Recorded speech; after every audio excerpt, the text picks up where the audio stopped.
Hari itu tanggal 22 Juli 2017. Aku dan 3 orang temanku terpaksa harus diturunkan paksa oleh petugas masinis dari kereta api yang kami tumpangi. Dikarenakan kami tidak memiliki tiket perjalanan kereta alias penumpang gelap. Saat kami diturunkan, kami benar-benar tidak tahu daerah dan lokasi tepatnya. Malam itu bulan purnama, dingin dan berkabut. Di sekitarnya banyak terdapat pohon pinus, sepertinya kami telah dibuang di tengah hutan. Sangat menyebalkan, kami akhirnya memutuskan untuk mencari jalan pintas menuju pemukiman warga, ketimbang harus mengikuti jejak rel kereta. 30 menit sudah kami berjalan di dalam hutan pinus. Kami masih belum menemukan jalan setapak dan sepertinya kami tersesat. Anto temanku mulai merasakan kelelahan dan karena Anto memiliki riwayat penyakit asma, atas saran dialah kami memutuskan untuk beristirahat sejenak. Hal-hal gaib pun mulai terjadi. Kami dikejutkan dengan suara orang menjajankan tape uli. Kami pun spontan tertawa terbahak-bahak. Kami mengira suara itu berasal dari salah satu teman kami yang iseng. Anto bahkan sempat meminta mengulangi teriakan itu. Tapi teriakan itu tidak terdengar. Karena memang bukan salah satu dari kami yang melakukan teriakan itu. Lalu suara siapa itu? Pertanyaan itu mulai membuat aku takut. Jantungku berdebar kencang dan bulu kudukku mulai berdiri. Tiba-tiba dari arah belakang kami terdengar suara berisik ranting yang patah dan terlihat seseorang bertubuh besar sedang berdiri menatapi kami sambil berpindah-pindah dari satu tempat ke tempat lain dengan cepat. Kami saling membelakangi, merapatkan diri dan berteriak minta tolong. Namun tak ada seorang pun dapat menolong kami.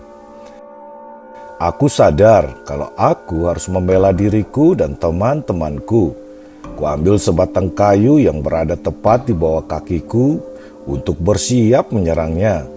Namun penglihatanku terhalang asap kabut dan aku tidak bisa melihat keberadaan orang itu.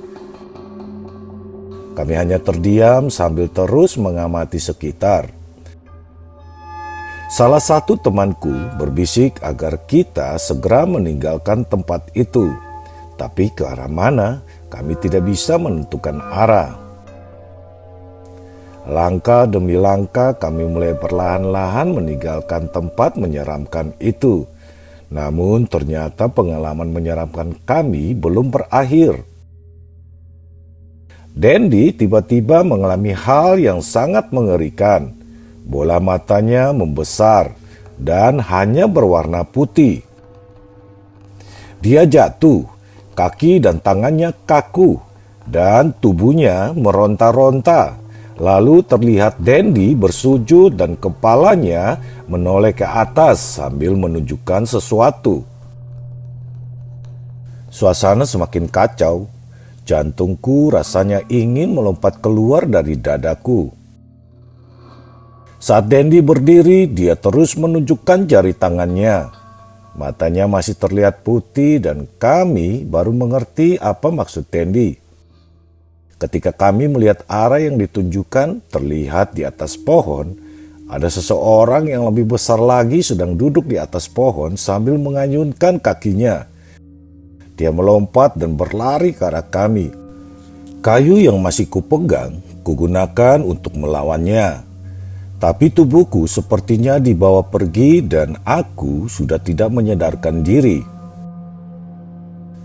Dalam alam bawah sadarku, aku hanya mendengarkan suara gaduh dan teriakan minta tolong.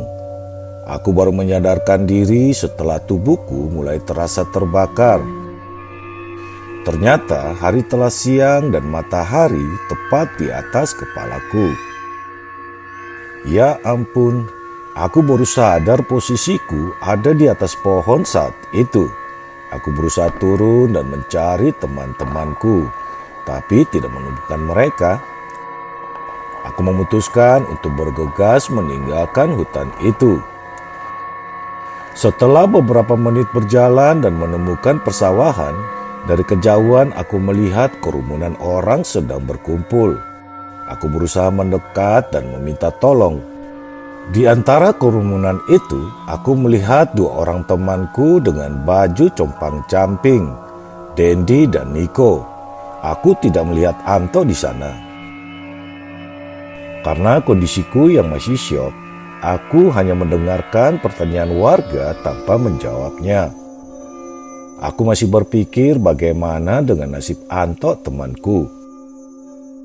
Setelah warga menenangkan kami dan memberikan kami beberapa gelas air putih, dari cerita warga setempat baru aku tahu ternyata hutan tersebut pernah menjadi tempat pembantaian orang-orang yang dianggap PKI di zamannya.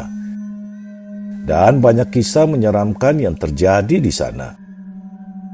Tak lama kemudian ada beberapa petugas polisi mendatangi kami dan menjemput kami untuk menemui Anto yang sudah berada di kantor polisi. Teman-teman, kalian telah menonton video ini.